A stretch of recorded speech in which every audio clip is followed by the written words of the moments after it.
If you are a fan of softball, then you are going to love the Fastpitch TV show. We're bringing you more interviews, more videos, and more product reviews than anyone else on the planet. Sit back and get ready. Here's the Fastpitch TV show.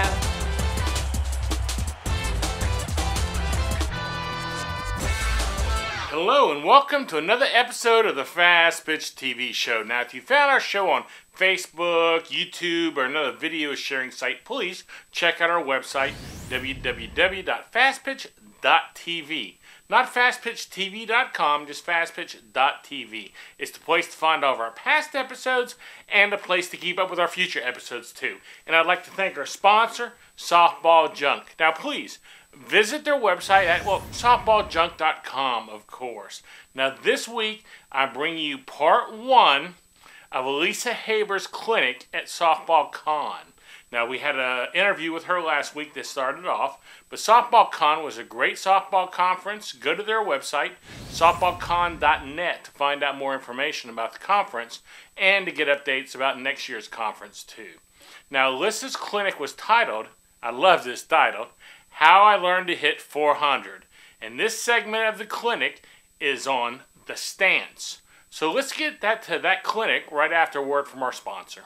Do you need a softball bat? Do you want to save $30?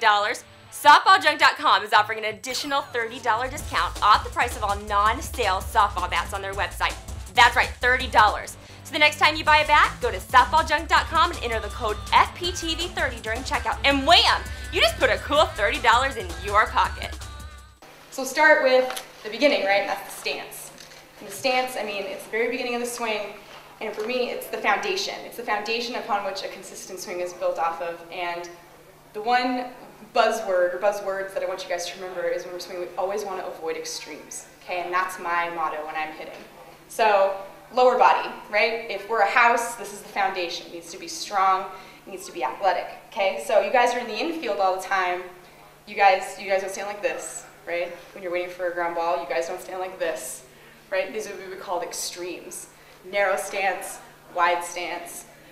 That's not going to produce a consistent swing. So I say feet a little wider than shoulder width apart and in a good athletic position. Just like if you were playing shortstop or if you were, playing second base or whatever. You're in a good athletic stance, knees bent, okay?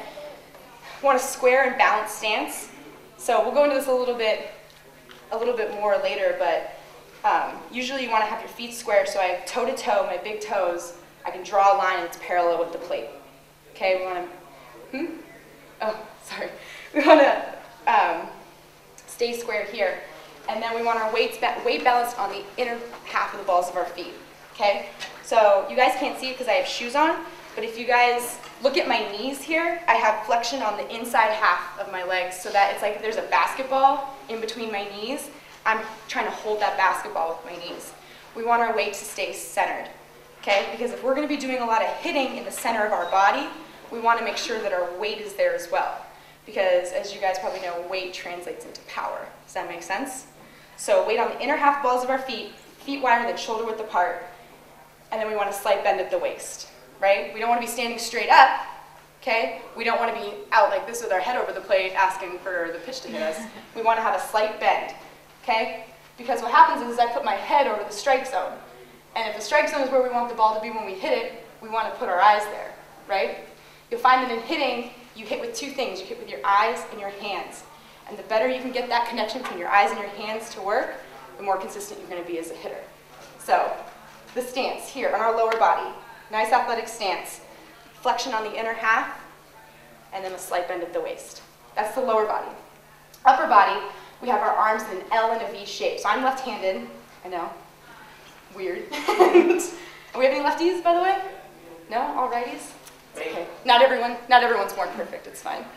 So we have a nice L shape here with the bottom hand. So for everyone else, it would be your left hand, but it's my right. And then our top hand is going to make a V. What we want to avoid is this straight arm that tends to happen a lot, or what's called bat wrap. Okay, we want to avoid these things because look, if the strike zone's here and I'm taking my bat farther away from the strike zone, what does this bat have to do? It has to go faster to get to the strike zone, right? And that's going to lead to being late a lot more often, right? So we want to have a nice neutral stance here, okay? Along with the arms, we want our hands, I say 4 to 6 inches away from the body, and on the same plane as the back shoulder. So we don't want to get here, because we don't want to get a habit of casting our hands out. We also don't want to be way back here, right? Because look at all this distance I have to travel. So 4 to 6 inches away, nice and relaxed, okay? It's a very natural position for your hands to be in. We want our shoulders squared with our hips, no opening up like this, no closing off like this, okay? We want to create a nice launching point for our hands. And our head, this is the most important one, our head turned over the shoulder for binocular vision. Okay, you see a lot of young hitters, and they hit like this, almost as if like they're just trying to look out of this one eye at the pitcher. So what's your name right here? Casey. So you're my pitcher, right? I'm looking at you here. You can only see pretty much one full eye, right? So you know when you cover one eye like this, do you know what you lose when you cover one eye in terms of vision? Exactly. What's your name? Hannah. Hannah. Depth perception.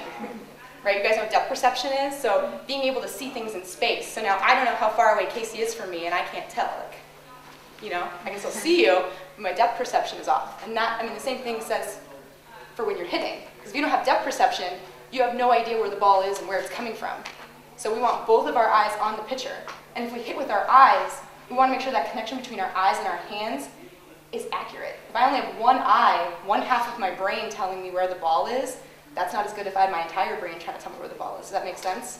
So literally, you want your chin almost on your shoulder. If you have a nice squared stance, you literally want to turn your neck so I have both eyes on you, Casey, and I'm ready to hit.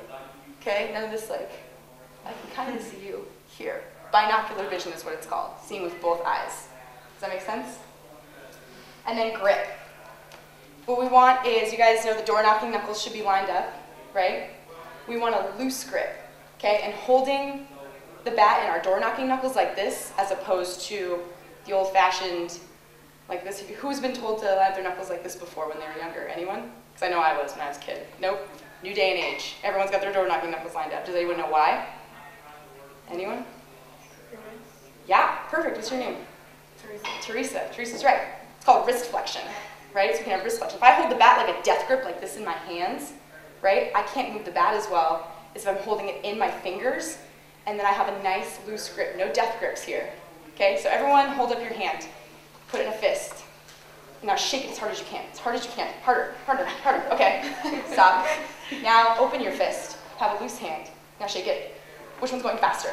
This one. Right? Because you're loose. Your muscles aren't contracted, you're loose. And that's what we want. We want to be nice and relaxed. So that way we can generate more bat speed, is what that generates, right? Okay. So basically, all together, this is how I would stand in my stance, okay? Nice and relaxed, weight 50-50, even and balanced, flexion on the inner half. Slight bend over the plate, then I have binocular vision, door knocking knuckles lined up, all of this stuff here. And this is pretty neutral, right? I mean, not to say that you don't see hitters one of the greatest hitters I know, she starts like this, right? I know some hitters that they even start with their hands back like this. I'm not saying that there's no room for personalization, but you always want to try and avoid extremes when possible. So that way you have a nice consistent swing. Because if you have all these different factors going into your swing, there's more of a chance for error. And when you're trying to find those problems, like what are my problem areas, you have a lot of things that could be going wrong if you have an extreme swing. Okay? So that's the stance. I hope you enjoyed today's clinic. Now, each week, I'm going to be showing you more clinics from Alissa Haber's clinic. So make sure you stop back and check those. Like I said, new clinics or new shows usually come out on Thursdays or Fridays. Now, before we go on, I want to make sure everyone knows we have an app for the iPhone and Android phone. Just go to your phone's app store and search softball and you'll find it. Don't forget to check our website at fastpitch.tv. Become a fan of the show on Facebook at facebook.com/fastpitchtv. And you can follow us on Twitter at twitter.com/fastpitchtv, of course. Well, that's all for today's show, so goodbye and thanks for watching.